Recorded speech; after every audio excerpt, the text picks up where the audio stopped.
dejar que ella se presente. Bueno, buenos días, mi nombre es Carla Silveira, soy secretaria de organización de Sindicato El Dorado, represento a FUESIS en el Maldonado y secretaria general del Plenario Intersindical. Bárbaro.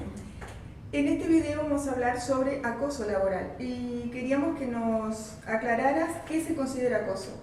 Acoso son las distintas formas que tiene las personas de alguna forma arbitraria de vulnerar los derechos de las personas. Esto se da de forma sistemática en el tiempo. Hay una diferencia entre el acoso y malos tratos. Malos tratos es algo puntual, de un día, X problema, y acoso es lo que se va dando reiteradamente todos los días hasta, desencadenar alguna situación que por ende sea o bien el certificado médico de la persona, pues ya no quiere ir a trabajar, o a veces la renuncia de la misma. ¿Qué consecuencias tiene esto a largo plazo?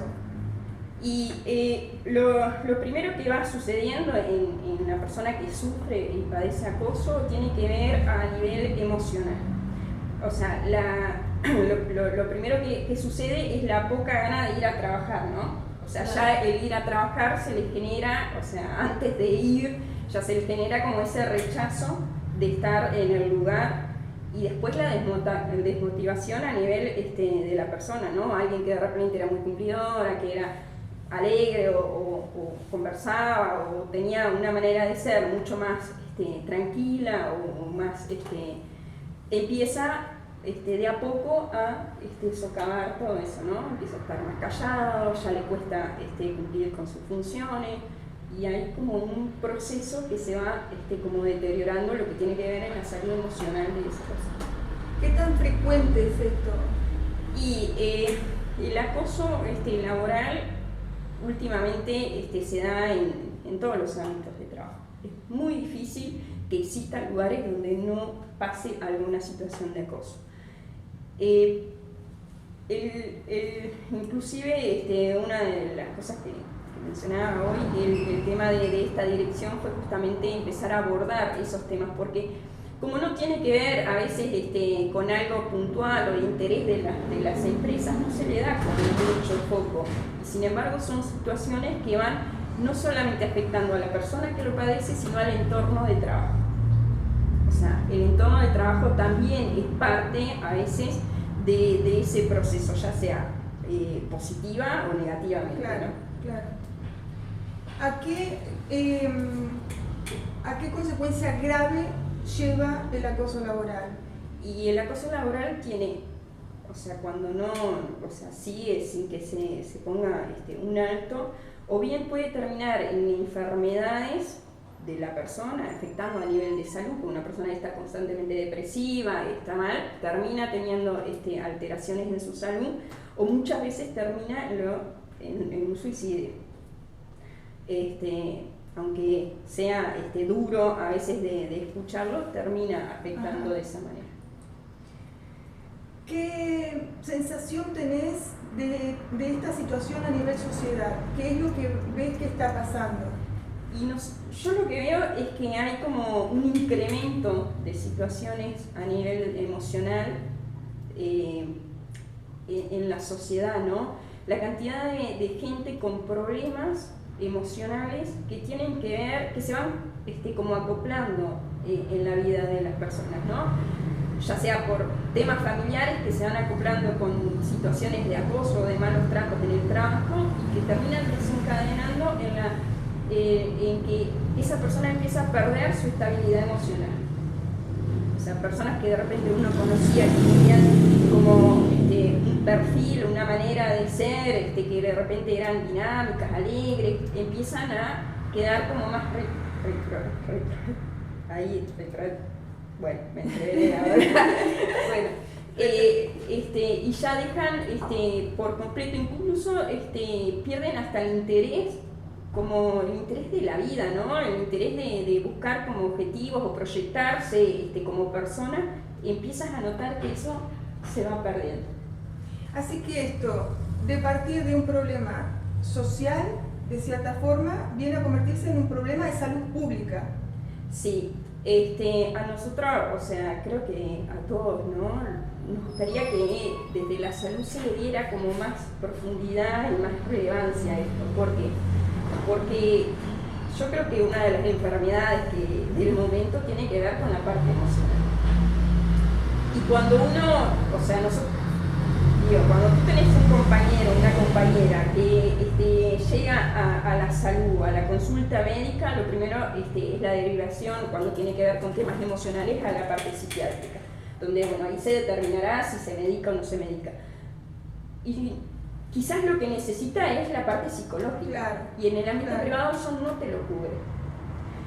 Creo que la salud debería empezar a ver y profundizar en el tema de que puedan incorporar lo que tiene que ver con la ayuda psicológica, porque cada vez son más casos.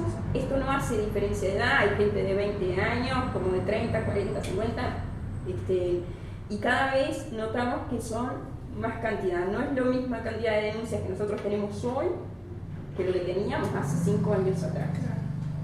O sea, hoy llueven denuncias de malos tratos, de acoso, que después obviamente lleva un procedimiento para determinar si es acoso o no, pero a nivel sociedad también se ve.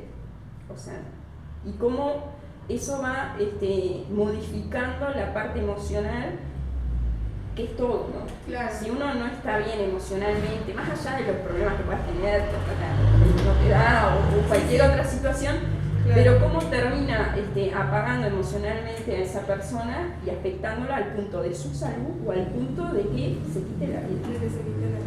Y esto, hablábamos hace un rato, afecta además el contexto de esa persona. Exactamente. Nosotros tenemos compañeras, por eso te decía, no tiene que ver con la edad, tanto de 20 y pocos años como de 40 y pico, dentro de toda la franja etaria, que incluso han intentado suicidarse teniendo hijos chicos, ¿viste? ¿Cómo es? O sea, y uno lo primero que piensa es, pobres gurises también, que de repente ven a su madre con un montón de medicación encima, que a veces no saben ni dónde anda, que a su vez internada o que vienen los médicos, la llevan. O sea, cómo perjudica de alguna manera todo su contexto familiar. Cómo esos gurises vos podés sostenerlos o podés acompañarlos cuando sienten que su casa se está desmoronando, claro, que los referentes que tienen como guía realmente no están estables como para poder ayudarlos a ellos en algo como el crecimiento, como el acompañamiento educativo, como distintas cosas, ¿no? Pero cómo afecta todo, no solamente a la persona en sí, sino a su contexto. ¿Cómo identifico si estoy sufriendo acoso o si uno de mis compañeros está sufriendo acoso? Y cuando se da cualquier situación, yo creo y estoy convencida que cualquier situación que a mí me genere que no tenga, o sea, porque claro, cada uno de quienes trabajamos tenemos claro nuestras obligaciones. Cuando existe alguna situación que no va acoplada o con lo que tiene que ver específicamente con mi tarea o cómo se me llama la atención, o sea, si yo tengo que llamar la atención a alguien, tiene que ser en privado, justamente para no exponer a la persona. Cuando empiezo a tener determinadas situaciones que no van no están en conjunto con lo que tiene que ver con el respeto, con lo que tiene que ver con el relacionamiento, porque puedo ser muy buen líder y decir y llamar la atención cuando se cometen errores, pero tengo que tener ciertos parámetros. O sea, no exponer a la persona, no hacerla sentir humillada o basureada, pues, o sea, llamarle la atención sin pasar esa franja, para que el otro no se sienta menospreciado o no se sienta que estoy atacando su dignidad. O sea, y perfectamente, porque así como digo, tenemos situaciones que son de repente personas que no están capacitadas para liderar equipos, también puedo decir, tenemos algunos casos, menos, pero los tenemos, donde se dan las órdenes, se hacen cumplir las obligaciones, pero tú ves que hay como un respeto y hay una manera de expresarle al otro que el otro no se sienta claro, generado ni nada, sino que acata lo que se le está transmitiendo, a veces hasta coincide, pero no lo afecta emocionalmente. O sea, está como enmarcado en lo que tiene que ser el ámbito de trabajo y específicamente lo que tiene que ver con el trabajo en sí. Cuando yo empiezo a pasar esas cosas, o sea, que de repente para trasladarte, no te salió no te salió bien el trabajo, pero te empiezo a decir, lo que pasa es que con tus capacidades, la verdad que, o sea, ya empiezo a pasar una línea que si no es frenada a tiempo, empieza a volverse cotidiana. O sea, yo creo que en el primer momento que pasa cualquier situación, es cuando ahí se tiene que uno o denunciarla al sindicato o al ámbito que entienda, pero del primer momento. Porque eso se va generando como El tema es que a veces la necesidad hace que esas personas... Justamente, con lo que se juega es con la necesidad. Porque si tú miras y haces un análisis de las situaciones de acoso, los perfiles que se buscan justamente son los más bajos. O sea, una persona que no es de discutir, que no es de confrontar, que tiene un perfil muy bajo, que sociabiliza pero no entra en ningún tipo de discusión o sea, son perfiles bajos. O sea, la persona que acosa o el que manipula nunca lo va a hacer con alguien que se te pare fiel. Claro. Siempre buscan determinadas personas. O sea, ¿sabes? Siempre. La persona que está sufriendo acoso, ¿qué le aconsejarías? ¿Qué medidas debería tomar? Y yo creo que lo primero, o sea, cuando hay una situación, porque el acoso no es del jefe solamente hacia el trabajador, a veces se puede dar dentro de trabajadores también. Si se da dentro de trabajadores, yo creo que lo primero es hablar con quien tengo a cargo.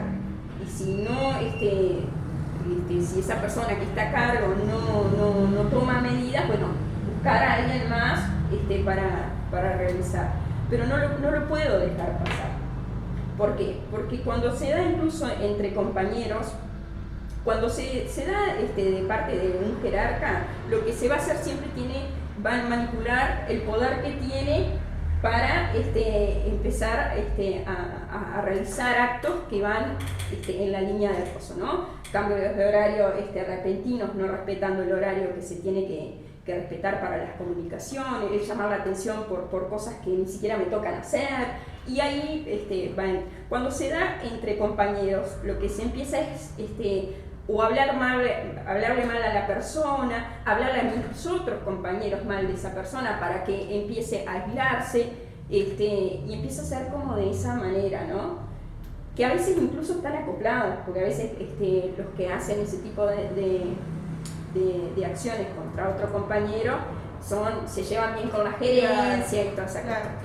Entonces, o sea, lo que digo, a nosotros nos pagan por realizar una tarea en determinado horario.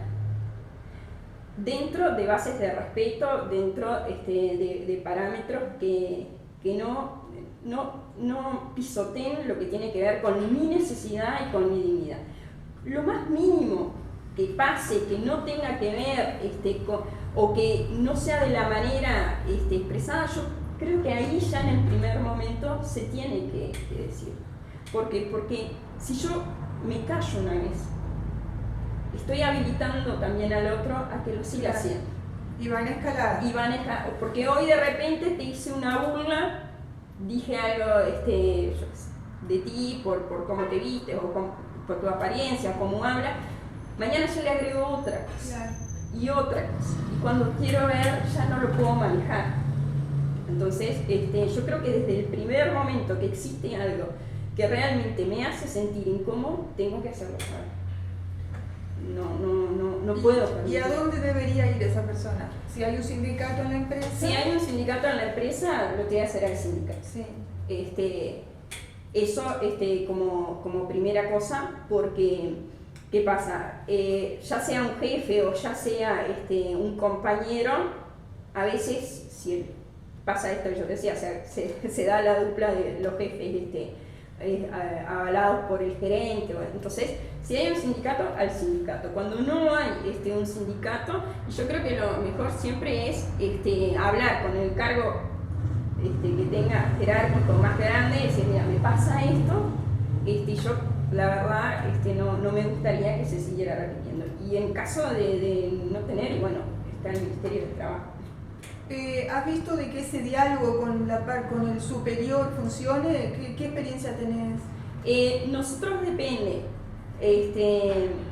Hay situaciones donde el hablar con determinadas gerencias sí sirve, o en el caso de recursos humanos, y hay otras en que por afinidad, cuando haces una denuncia con alguien que se tiene afinidad, se pasa por alto y bueno, voy a hablar, pero vos ves que nosotros hemos tenido muchas denuncias, incluso hemos realizado denuncias a la inspección y en su momento, o sea, porque esto no, cuando hay situaciones de acoso no miramos quién las realiza, puede ser el dueño, no importa nada, o sea, pero si hay una que es real, o sea, la denuncia la hacemos igual. Después otro problema que tenemos es que cuando vos realizás una denuncia a la inspección, que es el órgano más alto a nivel laboral, al ver pocos inspectores, demoran a veces 2 o 3 años en llegar a la sucursal. Y en ese lapso de tiempo, si vos no conseguiste como sindicato que trasladen momentáneamente a la persona o a quien está realizando el acoso, y muchas veces la persona o está hace un año de certificado médico o directamente renuncia. Claro. O sea, ahí también tiene que existir como un reajuste en el tema de los tiempos, ¿no? ¿Hay un marco jurídico para el acoso laboral? Sí, a nivel de sindicatos y empresas, o sea, vos presentás la denuncia, se realiza incluso una investigación, como se realizaría en cualquier marco legal, donde se llaman involucrados, después a los testigos, y ahí, bueno, se determina, ambas partes por separado determinan si existe o no existe. Después, si no hay acuerdo en la investigación, ahí se pasa al ámbito del ministerio, en Minata. Si se entiende que ahí seguimos sin acuerdo, ahí se pasa al ámbito de la inspección, que es cuando, o sea, la inspección lo que hace es enviar un inspector a la sucursal, hablar con la afectada, hablar con los trabajadores y determinar si realmente hay o no hay una cosa. Que después es quien determina la empresa y le dice, mira, el gerente o el jefe no puedes trabajar con gente, lo tienes que poner en un lugar donde no maneje trabajadores, o puede determinar que no, que de acuerdo a lo que se recabó no hay elementos. Hablábamos hace un rato de que es necesaria una política de salud pública que considere más el tratamiento de la persona que la medicalización de la persona. Y que ha aumentado en frecuencia todo esto, ¿no? Que como que va en escalada todo esto, ¿no? En diferentes empresas. ¿Crees que cuál sería el problema de fondo a nivel social que está llevando a todo esto? Y yo creo que, a ver, como sociedad tenemos varias cosas que aunque a veces uno no las mire en profundidad, terminan afectando y terminan siendo problemas a ver, ¿no? Primero, venimos de una situación de pandemia, donde claramente nos perjudicó un montón, no solamente en lo laboral, porque mucha gente perdió el trabajo, otra estuvo en el seguro percibiendo la mitad de su salario, que quiera o no, a nivel económico, eso, o sea, en el tiempo te genera una pérdida, te genera un problema. Después tenemos otro tema que tiene que ver con el consumo de sustancias, porque también lo tenemos que incluir. Y después las distintas situaciones de cada uno, o sea, como persona. Una cosa que no se considera a veces por la gente tiene que ver con el avance tecnológico y lo que tiene que ver con la pérdida de fuentes laborales. Nosotros habíamos hecho una encuesta que era para presentar en la OIT justamente sobre el avance tecnológico. Y ahí nos dimos cuenta la cantidad de personas que existen con un nivel educativo sumamente bajo. Y eso nos genera un problema al momento de... ¿Por qué? Porque esa persona que parece... ¿cómo va a afectar? Sí, afecta. Una persona que de repente no terminó la escuela, y no solamente en El Dorado, esa encuesta fue a nivel de lo que tenía que ver con servicios y comercio. esa persona que venimos de una cultura donde la gente entendía que si vos entrabas a trabajar vamos a ponerle el Dorado, ibas a morir trabajando en el Dorado. Si te cumplías con las obligaciones como trabajador, y no nos damos cuenta que eso se ha ido modificando. Una de las que yo decía que me preocupa un montón, a medida que va avanzando, que se siguen implementando las cajas inteligentes, o sea, y los puestos de trabajo empiezan a retraerse, ¿dónde ubicas a una persona? Que de repente no terminó su nivel educativo, que su situación académica es bastante pequeña, pero que a su vez también tiene una edad, porque de repente tiene 40 o 50 años, que cuesta hacerle entender que su situación de vida, su situación emocional va a tener una modificación. En lo que tiene que ver con supermercados, el gran porcentaje de las personas que trabajan en él son mujeres. Incluso, a veces su gran mayoría son jefas de familia. Imagínate la situación para esas compañeras si cualquier situación que se dé en el ámbito laboral, cómo la puede afectar emocionalmente. Claro. Lo mismo pasa con el sector tienda, la mayor cantidad son mujeres. Entonces, esto tiene que ver, o sea, yo creo realmente que lo que tiene que ver con la salud tiene que empezar a darle, ponerle foco a la situación emocional y ver de qué manera a nivel de las diferentes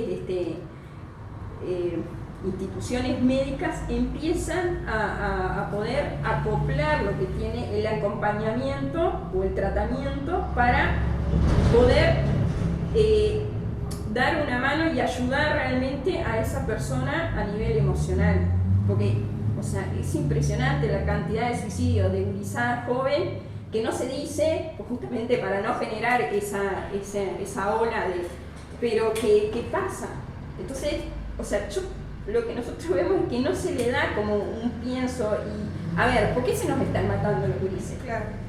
O sea, ¿qué es lo que está llevando que la gurizada, que tiene toda una vida por delante, con 20 años, 18 años, 17 años, no sé, se esté suicidando? ¿Crees que el machismo tenga peso en todo esto?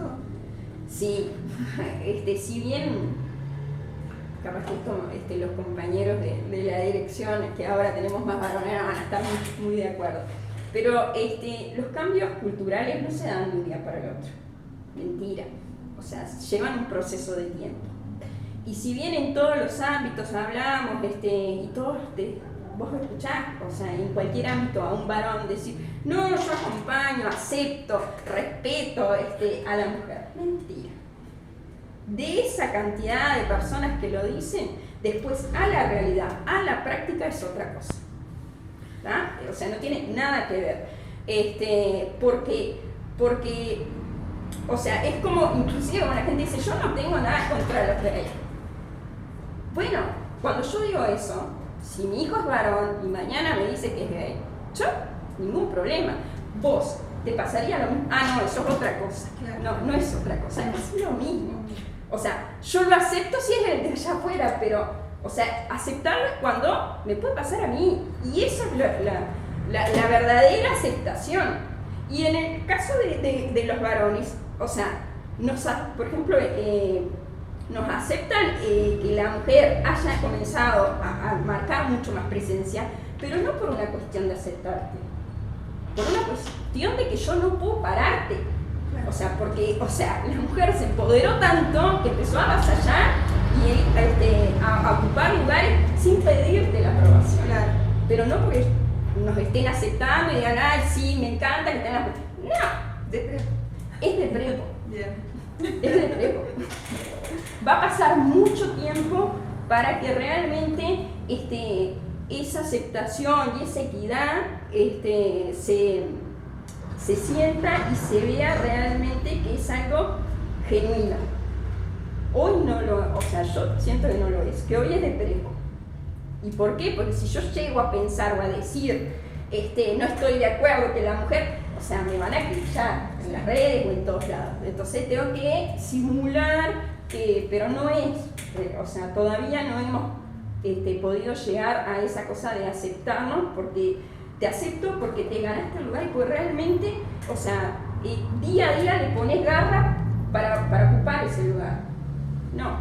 Ahora que traes esto de las redes, hablamos de acoso a nivel laboral. ¿Y qué opinás en el tema de las opiniones a través de las redes, del lenguaje que se utiliza a través de las redes, de la violencia que se transmite a través de las redes? Yo a veces me quedo sorprendida de la manera en que o sea, es increíble, ¿no? La manera que somos jueces de todo, ¿no?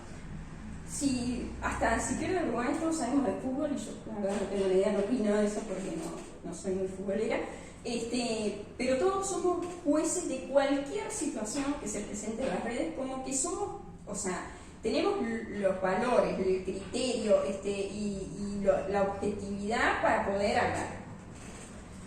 Claramente las redes son muy necesarias, o sea, porque es una manera de dar, o sea, a conocer a la afuera determinadas situaciones. A nosotros las redes nos sirven para cuando generar la presión en la empresa, cuando les está costando tomar decisiones o por más que tengan las pruebas arriba de la mesa, que lleva su proceso de tiempo cuando el que está padeciendo es otro.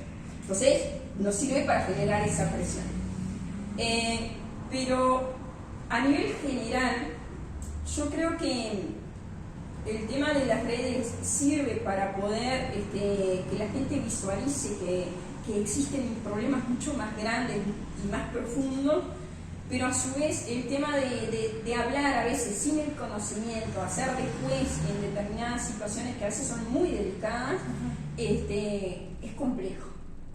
Es complejo. O sea, uno puede dar la visión desde su lugar, pero yo creo que hay situaciones que ya tienen como demasiada violencia como para que uno también le genere esa violencia, que la hago desde un lugar de comodidad, ¿no? Claro. Sin conocer de fondo el tema, entendiendo desde mi percepción y dentro de los elementos que tengo, hago una valoración que a veces no es ni objetiva, ni es constructiva, ni nada.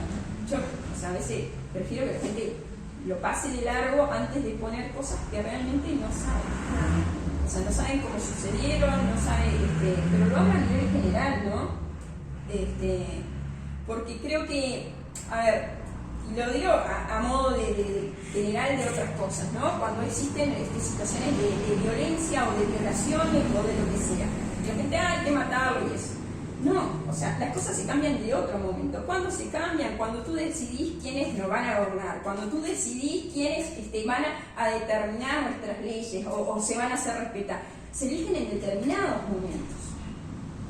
Después, porque es ahí donde yo tengo todo el poder como parte de una sociedad de decidir que las cosas se modifiquen o no. Después lo que hagan las redes, o sea, no va a cambiar la realidad, porque si hay una niña de 2 años violada por su abuelo o lo que sea y le dan prisión domiciliaria, yo no lo voy a cambiar porque ponga algo en las redes, lo cambio en determinados momentos cuando decido qué país quiero para mí, para mi familia, para mis compañeros. Es ahí. Claro. Y es ahí a donde la mayoría de la gente no le da importancia. O sea, no, a mí me da lo mismo que gobierne porque yo tengo que trabajar igual. Pero no, o sea, hay condiciones y condiciones. Van a haber leyes que se van a respetar o no. Claro. O sea, es como... Es bastante... El tema de opinar en las redes a veces es bastante jodido. Te hago una pregunta personal. Esto de ser mujer y estar trabajando en esto, ¿cómo lo sentís? ¿Cómo? A mí me encanta. En primer lugar, yo creo que uno es bueno para algo en la vida, ¿no? Yo no soy buena cocinando, no soy buena con nada que tenga que ver con una tarea de ama de casa. Soy buena para esto, para debatir, para como defender situaciones que son totalmente injustas, pero a su vez, para mí la mirada del sindicato es mucho más allá de resolver temas salariales o de eso, ¿no? Nosotros tenemos un centro de cuidados que se llama Drogadictos por Igualdad de Derechos, donde, bueno, ahí asisten hijos de trabajadores y niños de comunidad. Porque creo que la sociedad se cambia de ahí. O sea, no solamente desde el trabajo que hacemos defendiendo compañeros, sino realmente, si esta sociedad no termina de convencerme, o sea, tengo que ser parte con un granito de arena de intentar de revertirla, pero desde otro lugar. Sí, está bien, los gurises tienen 2 años, la que sean grandes, pero seguramente va a ser una generación que va a entender esto de que la mujer y el hombre tienen igualdad de derechos, que va a ser más empático en lo que tiene que ver con la diversidad, en el compañerismo, en la verdadera empatía, no en esta que hablamos y que muchas veces no se ve aplicada, no, la verdadera. Entonces, desde ese lugar intentamos justamente eso, la igualdad de condiciones para todos. Ahí van niños de diferentes contextos, y la verdad que nos encanta porque queremos generar eso, o sea, la igualdad de condiciones, que ellos, no importa el contexto que vivas y que sea, sino que, o sea, no tiene que ver con el otro las oportunidades que pueda tener, tiene que ver conmigo. Y bueno, y a mí me encanta lo que hago, siempre, no sé si por el carácter que tengo, siempre he tenido mucho respeto tanto de mis compañeros varones de acá, como de cualquier otro sindicato, pero no digo que no me haya tenido que imponer, que eso es otra cosa. Respeto en el sentido de que no, o sea, nunca me dijeron una palabra fuera de lugar ni nada por el estilo, pero tuve que hablar fuerte para que se me escuchara, ¿no? Y ahora ya me conocen y ya tengo el lugar ganado porque hace muchos años que estoy, pero constantemente tenés que hacer, marcar. El de aprepo que decíamos así. Exactamente. Pero sí, la verdad que me gusta lo que hago y ojalá la gente entendiera y se sacara un poco esa visión de los sindicatos, de esto, porque el trabajo que se realiza es mucho más social de lo que a veces se ve. Va mucho más allá de la pelea por el salario o de las condiciones. Carla, te pido una reflexión final respecto a todos estos temas que estuvimos charlando. Bueno, yo creo que esto que están haciendo ustedes para mí es fabuloso, y ojalá sirva para que mucha más gente se una en este tipo de causas que son lo que realmente puede cambiar la sociedad, puede empezar a sanar de alguna manera todo lo que tiene que ver con eso que hablamos, ¿no? La parte emocional de cada uno y poder compartir, formar parte de esa sociedad de otro lugar, más sano. O sea, la verdad, yo estoy cocinada, quedo a las órdenes para lo que precisen, porque estas cosas que realmente van a aportar, que uno intenta con un pequeño granito de arena transformar, creo que son las que realmente después terminan a lo largo de la historia haciendo grandes cambios.